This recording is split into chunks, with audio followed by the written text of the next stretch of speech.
With the rise of the gig economy, what regulations, if any, should be implemented to protect workers' rights? By Rachel Koo, Declan O'Rourke, Leah Robinson. and Aubree Masud. So some key terms to define before we dive into this issue. The gig economy consists of short-term work or freelance work where gig workers work within the economy under a company. Exploitation is the unfair treatment of workers in order to abuse them for their work, and regulation is a law or legislation implemented by an authoritative body.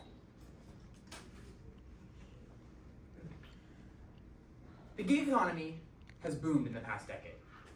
With the widespread use of technology, like phones, companies such as Uber, Lyft, TaskRabbit, and Instacart have all been able to skip many of the most expensive parts of building a large company, recruiting. By putting on an app that anyone is able to download and do labor through, they are able to spend a very minimal amount of money while getting a large amount of workers who are generating income for them. This has allowed these companies to all create massive empires. 16% of Americans have participated in gig work, according to a Pew Research Center survey from 2021. This demonstrates how widespread gig work really is across America, and why, as we think about what regulations may be applicable, we must be very careful to not apply heavy regulations, as this could potentially cause significant damage to each of these people's lives. 16% across America is a many, many, many constituents, and for that reason, we must be careful. Despite the benefits of the gig economy, there lies one significant economic problem. Workers face financial instability due to unclear payment practices and volatile incomes. In an article published by Habig called Unrigging the Gig Economy, he notes that companies such as Uber and Lyft made $31 billion and $4.1 billion respectively, while many of the gig workers made below minimum wage after accounting for expenses like gas prices and vehicle maintenance. But this does not only affect the gig workers, it affects the broader economy, as there will be less consumer purchasing power, which stunts the economy growth. Now let's look into the social cultural impacts of the gig economy. One of the main points is how the gig economy disproportionately impacts marginalized groups. These groups typically face systemic barriers in employment, like racial minorities or immigrants, so they turn to the gig economy as a more accessible form of employment. However, without regulations and protections in place, they will be increasingly vulnerable to exploitation and unfair treatment within their employment in the gig economy. Additionally, the gig economy reflects shifting societal values. As seen in the graphic with data collected from a 2022 Pew Research Center study, 48% of employees in the gig economy chose to work in that because they prioritize being able to make their own schedule and flexibility.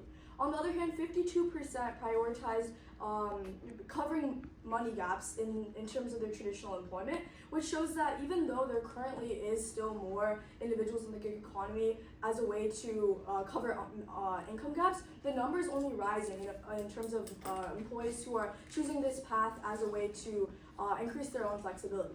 This indicates that there is a shifting societal value as people are prioritizing flexibility over traditional job security. Additionally, it's important to recognize that 28% of individuals in the gig economy chose to enter it because of lack of job opportunities in their area, which shows that depending on the social cultural demographics of areas where the gig economy is popular, it can be both a challenge as well as a opportunity for workers. In addition to the social cultural impacts with the rise of the gig economy, a plethora of ethical issues have arisen as well. While many gig workers enjoy their status as an independent contractor, this also comes with two struggles: unpredictable income and limited access to healthcare. As mentioned previously, many gig workers are earning below the minimum wage in their state. According to a 2021 Economic Policy Institute study, the survey stated that 30% of gig workers are currently earning below their state's minimum wage. Additionally, as seen in the graphic, you can see that across different apps, gig workers are still earning below minimum wage, regardless of what company they are working for. Additionally, gig workers are also labeled as independent contractors. This means that gig workers miss out on paid leave, retirement, and may struggle from deactivation with their accounts. According to a 2021 Pew Research article, over 40% of gig workers have testified to having their accounts unfairly deactivated. Because of this, you need to find a balance between the independent contractor label as well as earning their guaranteed rights as gig workers. Ultimately, you need to have a fair solution for balance between the companies and the workers, proven by a utilitarian perspective to allow the best for all parties. This leads us into our potential solutions. The first potential solution is Assembly Bill 5. It was passed in California, and it legally turned all independent contractors into legally employees. This means that they're covered by all the labor laws. They get healthcare benefits, they get paid time off, they get an overbearing manager breathing down their neck every single day that they clock in. Now, some people have enjoyed this. It's given them what they were missing, healthcare benefits. They're guaranteed a minimum wage, as mentioned. But many people do not want this, especially not nationwide. According to a Daniel Wessner article on reclassification of workers, companies will lose $31 billion from this, and gig workers will lose about 50,000 jobs. This is an incredibly impactful legislation to pass, both for companies and for people. If this got any amount of support in the public, I would be incredibly suspicious of it being passed, because the companies would be lobbying against it, and the constituents that these senators and House of Representatives are standing for would also be against it. This is simply not possible because of all of the backlash that would come out, and it would just be a non-functional law. Which leads us to the second solution, alternate solution, which is portable benefits program. The portable benefits program is when benefits like healthcare and insurance follow the workers around rather than the companies. This requires a lot of investments into companies, and it also requires the collaboration of many companies.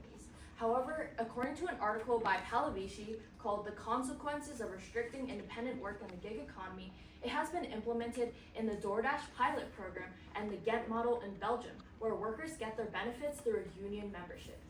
However, the main problem is that it's not feasible, as again, it requires a lot of money and collaboration. If only one of these companies bail out, then the whole entire system crumbles.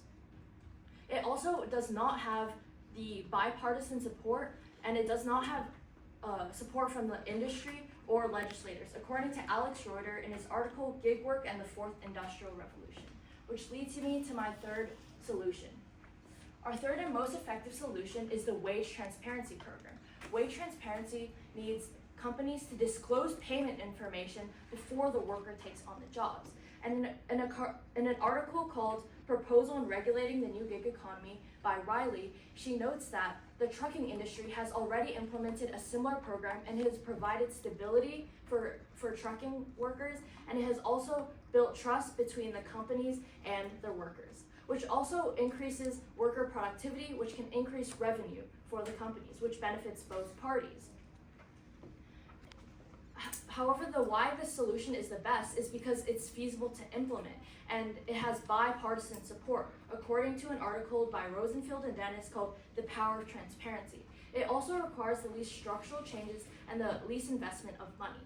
With the implementation of the wage transparency program, gig workers can make more informed financial decisions, and companies can build trust with their consumers and workers. The gig economy presents both opportunities and challenges to workers, as it provides greater flexibility, but that flexibility often comes at the cost of fair treatment and pay. This is why our solution of wage transparency bridges these gaps by fostering trust, reducing financial uncertainty, and presenting a both effective as well as implementable solution.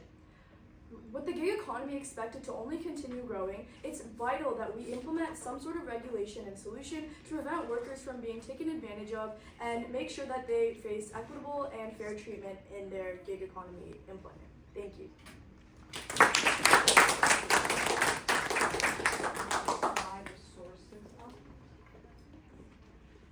Sources, works cited. Thank you.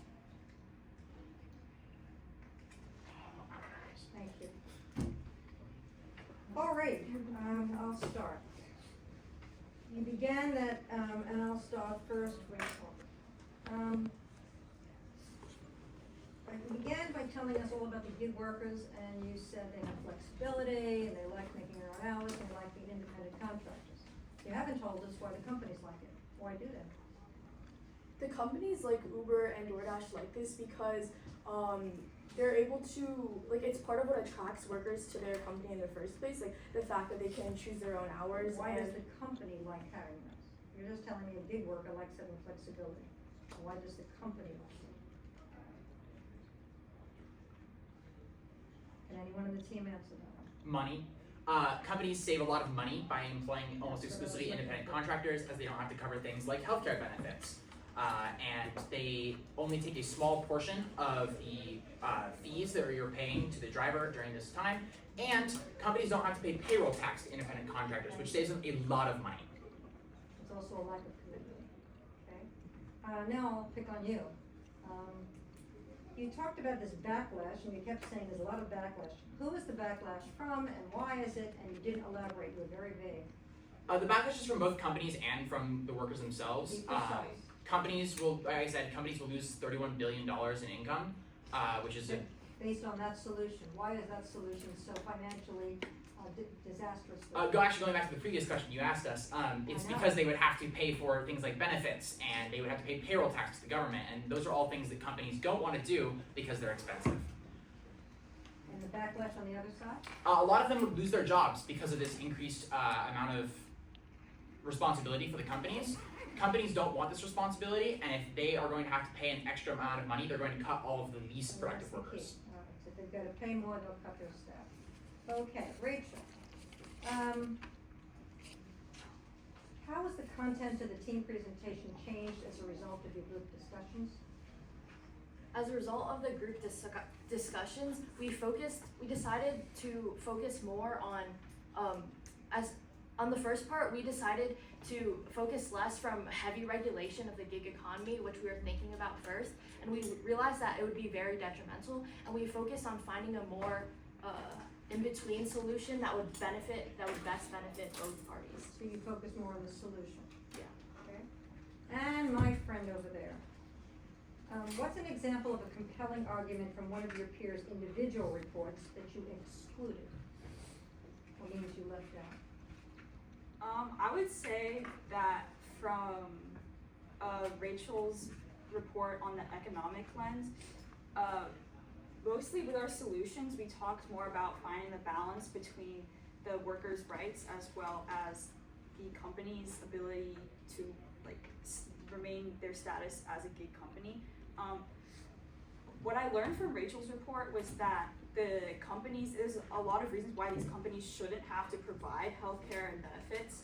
And initially when I was coming into the project, especially from the ethical lens, I thought that workers should definitely have their rights secured. But I realized after reading her report that it would be unfair to the companies to have all these workers' rights. So you're arguing they don't have any ethical responsibility? Well, I'm saying that with our final solution, since we're finding a balance by Right, having but according to her research, there's no ethical reason that they have to provide these funds. I'd say there is an ethical reason, but it would still be unfair to the companies since they would be forced to give up a lot of their money that they have as a company. So they have an ethical lens, but an economic priority. Yeah. Round of applause. You feel better or worse? What do you think? Better or worse?